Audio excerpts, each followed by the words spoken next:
All right, we got our next guest, and I am very excited about having this gentleman here on the line. One of the greatest middleweights of this generation. In my opinion, the best boxer to ever come out of the country of Germany. This is a rock star. This is a superstar, and he's here on ATG Radio this evening. And I am very honored to have him and introduce him on here. Felix Sturm. Felix, welcome to ATG Radio. It's a great honor to have you on here tonight. Thank you very much. Thank you. Felix, there's so much going on right now in the middleweight division. I mean, this past weekend here in the United States, we had an Australian champion fight a British champion. And I want to get your thoughts. You know, Eddie Hearn of Matchroom Sports in England, he said that you are the mandatory to fight Darren Barker, who is the new IBF middleweight champion. You know, you're no stranger to that title. You're no stranger to being a middleweight champion. What were your thoughts on that fight between Daniel Gill, a person you fought, and Darren Barker? What were your thoughts on that fight? Who did you think won? I mean, it was a great fight. It was a very, very close decision. I mean, you could give the fight also to Daniel Gill. End of the day, the judge gives the fight to Darren Barker. He's a great fighter. He showed a lot of heart after the knockdown in the 6th round. He came back very, very tough and strong. And like I said, it was a very, very close fight. The last round was for Daniel Gill, in my opinion, but two of the judges give it to Darren Barker, and that was, I think, the main target for Darren Barker, that he won this fight. This was a split decision 2-1, and I mean, end of the day, for me, it's just important that I become my next title shot, to become the chance to break a record in Germany, to become a 4-time world champion. For me, it's important, and also for me, it's also important that I maybe will fight in England. I never fight in England. I fight like an amateur in England. I become European Junior champion and won one tournament in England. It's a fantastic atmosphere. It's now up to our promoters, Ufa Sports and Eddie Hearn, and we will see what happens at the end of the day. Unfortunately, Darren Barker beat Daniel Gill. My main target was a second fight with Daniel Gill, but maybe next year we can do a second fight with Daniel in Germany or Australia, because in the first fight when we have the unification, I don't show the Felix Sturm what I like, what I love to see, and it was not I'm much better Felix Sturm than I show in the fight against Daniel Gill. I appreciate that answer. Now, Felix, you mentioned you would be willing to go to the United Kingdom for this fight. I mean, let's face it, I hate to bring up the past. I was actually just talking to Rufus Steph about bringing up the past. But the one time that you fought outside of Germany, it didn't go too well for you. It was one of the most controversial decisions. Don't worry about that. I mean, Felix, you are a superstar. You are, like I said, the biggest star in Germany. And, you know, Darren Barker is a great fighter. I know the UK gets behind him. But I think it would make their business sense if he brought the title to Germany. You know, you've never ducked any challenger. Does that kind of concern you? You haven't fought outside of Germany since 2004, and it would only be the second time. Would you be worried if you did fight outside of Germany that the judges, you know, might not score it fairly like they did in the past? All right, we got Felix back. We got the champ back here. Felix, what I was saying is, would that concern you? If you were to go to fight Darren Barker for the title in the UK, would you worry about a bad decision? Because it would only be the second time you fought outside of Germany. Well, yes, but it's no problem. I mean, a big champion has to fight wherever on the world. If I have to go to England to become a 4-time world champion, it's no problem for me. Of course, me and my TV partner would like to make the fight, because it's a big, huge fight for Germany to make the fight in maybe in Cologne, the biggest arena in Europe with 90,000 seats.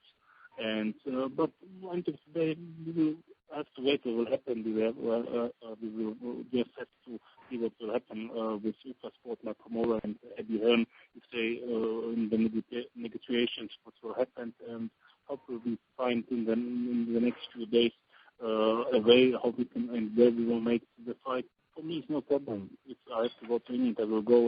If we fight in Germany. Also good end of the day, Darren Barker and me, we are in the ring there to fight, not to view it in the arena or on the police stations, no matter where in the world the fight will happen. Maybe we can also organize a fight in the United States. My last fight was 2004 against Oscar, and that's a long time. And it's a long time dream for me to come back to the United States and fight again there.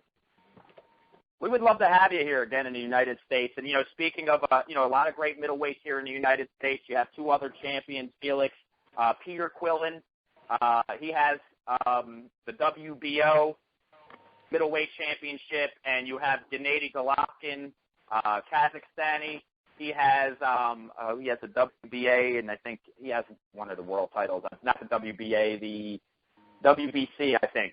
But out of those two, would you like to fight some of these guys, possibly here in the United States, Gennady Golovkin and Peter Quillen?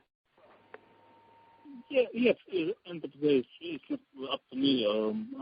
First of all, I have to beat Darren Barker. That's the main target for the moment for this year. The fight end of the year is the main target at the moment. Next year, why not? It was always a dream to fight for titles. If you want to be the best, you have to be the best. You have to stand in the ring with the best. And Peter Quillen is a great fighter, strong fighter. Gennady Golovkin also is now, I think, a big name in the United States in the boxing scene, and I think it will be big fights for me. We will see what will happen in the future. Problem is with the TV station in Germany, because we are in Europe. They want that we fight at the Europe time, and if I fight in the United States, the fight will show here on the television 3, 4, 5 o'clock in the morning. That's a little bit too late. We will see what will happen. No, I have to make this fight against Darren Barker. I have to beat Darren Barker, and that's the main target. And after that, I'm ready for everything.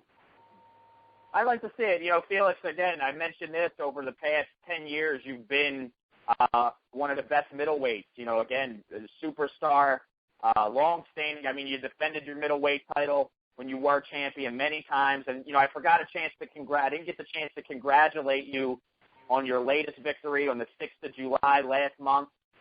You had an impressive knockout victory over Radicevic. I think I said his name correctly, but he was unbeaten. Yes.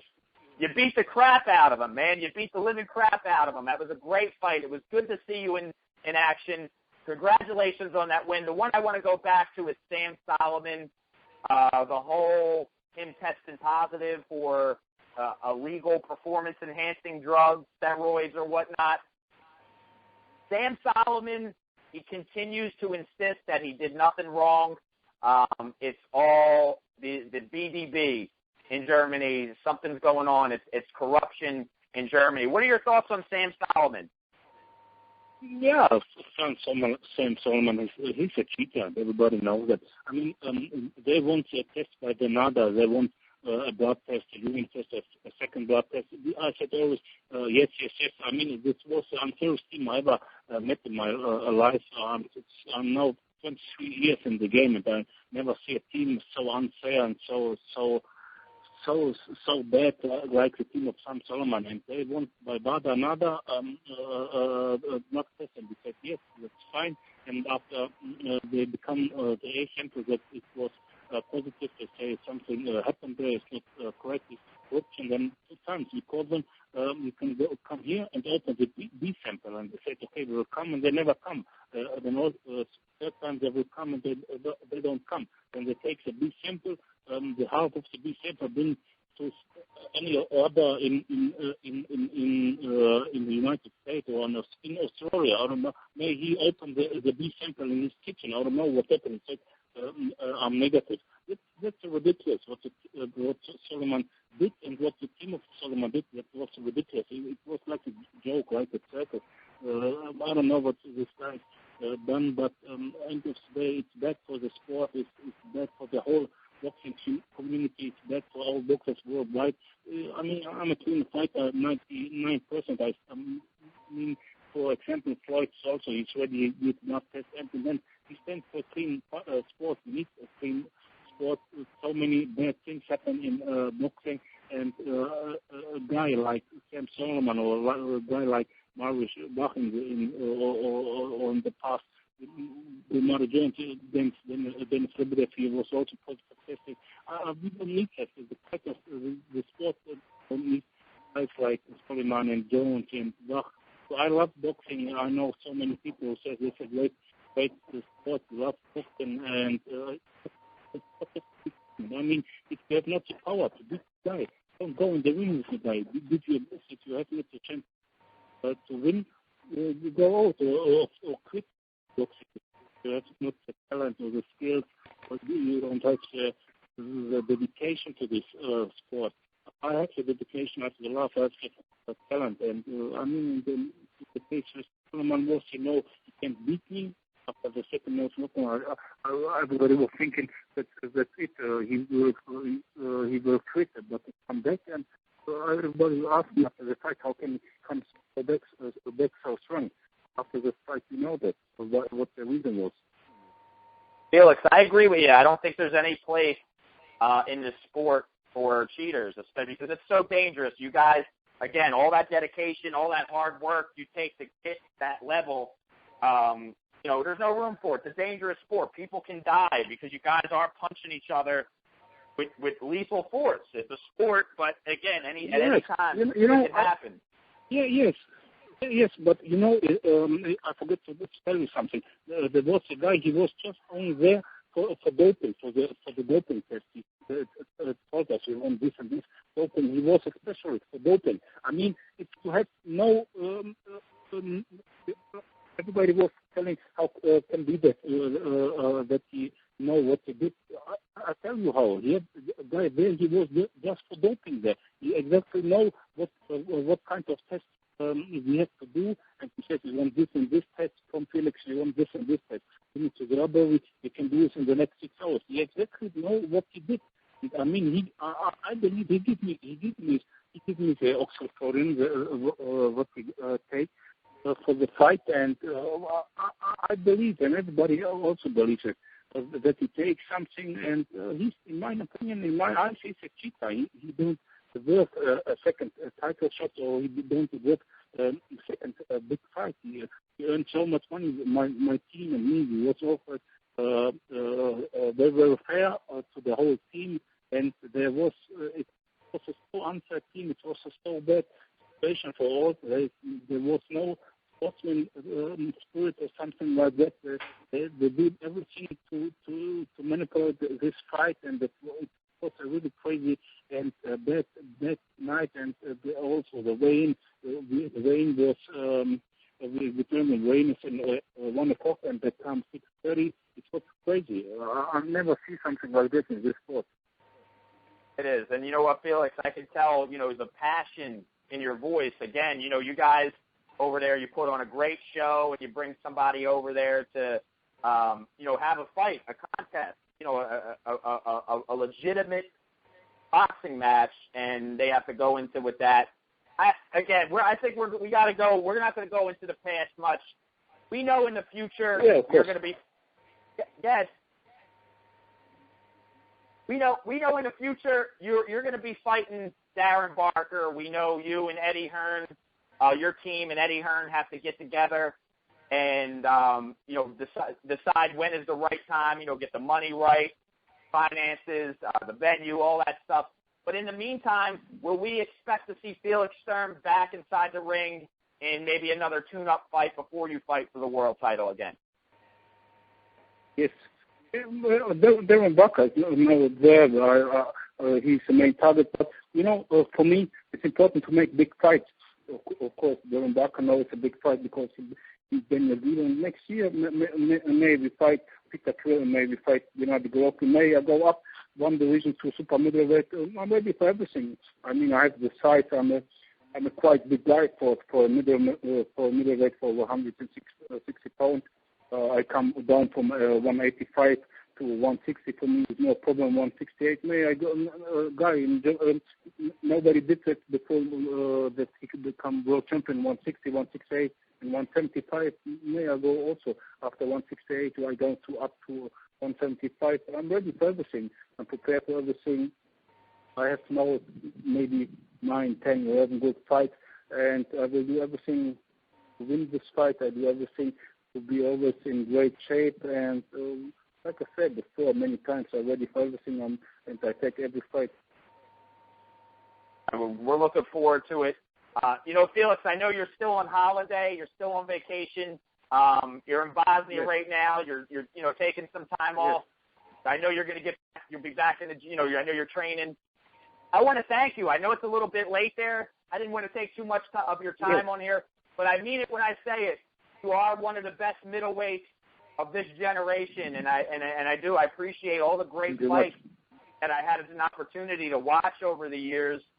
Even like I said, you come in here once in the United States when you fought Oscar De La Hoya in 2004, but all the great fights that you had fought, throughout the years, over these past couple of years, fighting the best of the best, never ducking any challenge. And Felix, we'd love to have you, once we find out everything is signed and sealed and you and Darren Barker are official, we'd love to get you back on ATG Radio to talk more about it. Of course. Thank you very much. Felix, God bless you, my friend, and looking forward. You can follow. Yeah, God bless you too. Thank you. My friend, thank you. You can follow Felix Sturm on Twitter @SturmBoxing, or you could go to his official website, felixsturm.de. Right there, again, legend. Silvana, did you have any final words about Felix before? Just one thing. Felix is not only one of the greatest boxers, but one of the greatest persons that you will ever meet. So he's a real champion. That's all I'm going to say. Thank you, Silvana. Thank you. Oh, you're welcome. Again, Rufus, real quick, did you want to say, Felix, real quick, my other co-host, Rufus Steppenbaugh, I know he wanted to say hello to you. I love the fighters in the United States, especially Floyd Mayweather. One of my favorite fighters of all time, Ron Jones Jr. He's in his prime, he was untouchable, unbeatable, and he's one of my favorite fighters, like Floyd and Sugar Leonard. But my biggest dream is to come back in the United States to fight the best guys, to unify the titles in the United States. But my main target for the future is to come back to Vegas and fight a big fight against a real superstar like I did in 2004 against Oscar. Maybe this will happen in the future in the next 12, 16, 18 months. Hopefully, this is my biggest dream. Man, we'd love to have you back here.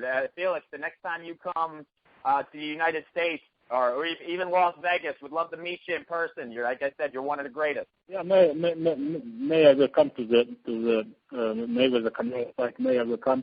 We will see what will happen in the next days with Eddie Hearn and Darren Barker. And after that, may I will book a flight to Vegas. I'd love to see. Love to meet you. Felix Sturm, thank you so much once again. Have a great night, brother. You're welcome. Thank you. You too. Thank you very much. Thank you, champ.